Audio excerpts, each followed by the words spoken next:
There are two ways to raise money, internally and externally. Over the long run, you must raise money internally, which is through your sales and operations over the long term. But think about Amazon, think about Apple, think about Microsoft, think about Google. They all lost money in the beginning.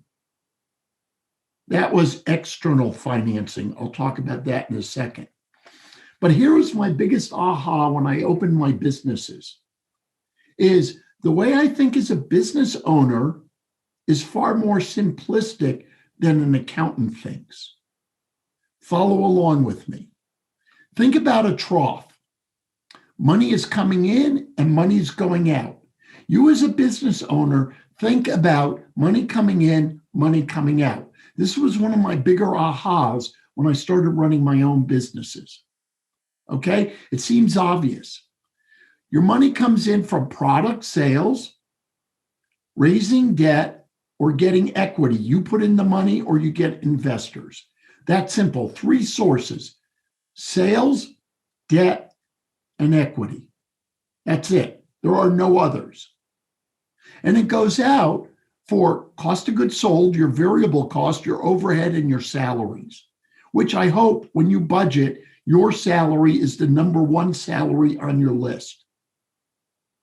You also may have to buy assets, equipment, building, something long-term. You have to pay back the debt and maybe pay dividends to your investors. Okay? Interest is in overhead. The repayment is over here. Now, if the money doesn't come in faster than it's going out, there's no money for you, which is why you're working harder for less money. Now, just imagine this dotted line here. And this is why accounting is so confusing. Some of your cash coming in and cash going out is on the profit and loss. Some of your cash coming in and cash going out is on your balance sheet. And not just small businesses, but medium businesses and very large businesses are not paying attention to this side of the equation because they don't know how. No one showed you ever what to look at, when to look at it, how to interpret it, and what to do about it. And that is a big fallacy with the accounting profession as a whole. Let me give you a more concrete example. Suppose you made $30,000. Just assume. Now, the first thing that you're going to have to do is pay taxes. Taxes don't even show up on your income statement or your balance sheet unless you're a C Corp. If you're an S Corp, a partnership, or a sole proprietorship, taxes are nowhere to be seen. That is a cash leakage. Now, another one is receivables. Now, let's assume you sell 600 grand, but you don't collect 41,000. So you made 30, you got to pay taxes, and then you got to pay, you don't collect some of your revenue. You are now approximately 23 grand in the hole in terms of your bank account. Your accountant's telling you made 30,000, you only have 20, you're negative 23.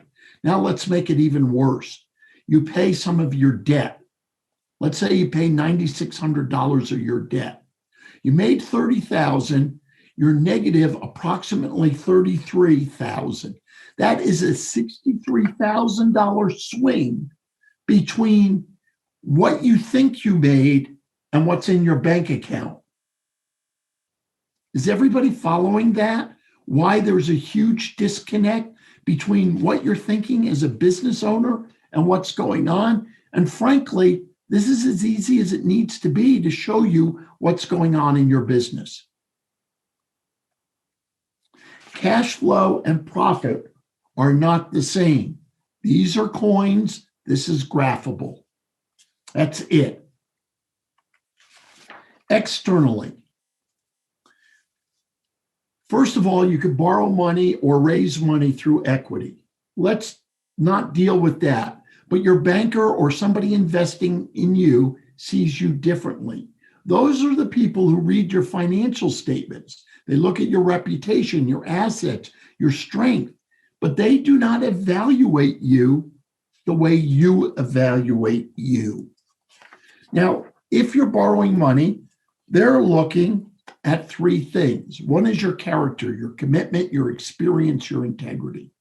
The second thing is your capacity to repay the money they give you, whether it's short-term, a banker, or long-term, an equity investor. They want to make sure they're going to get their money back, unless they fall into three categories: friends, family, and fools. Other than that, they want to know how you're going to get paid back. Third is your net worth.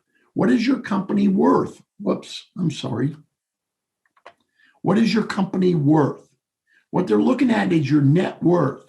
What they're trying to figure out is how much pain can you take before you have to go bankrupt. Okay? So they're looking at the pain you could take. Then they want to look at, well, if I can't take the pain,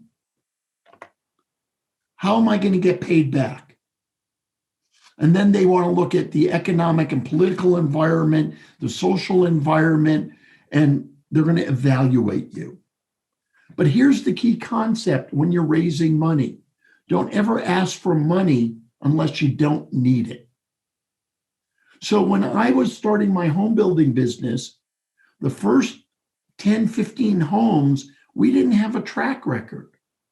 So I went to my banker and I said, here's what I have. And I had a 3-ring loose leaf notebook. This is before the days of really using PowerPoint and computers and stuff like we have today.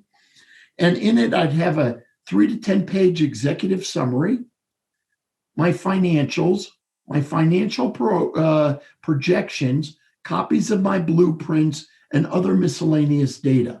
I wanted to pass what they call the weight test. The president came in, the owner of the bank actually, looked at our notebook, saw that it really, we were perceived to have our ducks in order, and said to the vice president of commercial lending, give him whatever he wants. It was that simple. The decision to lend you money is usually made within 30 seconds to 1 minute. The balance of the time is proving you're worthy of the money.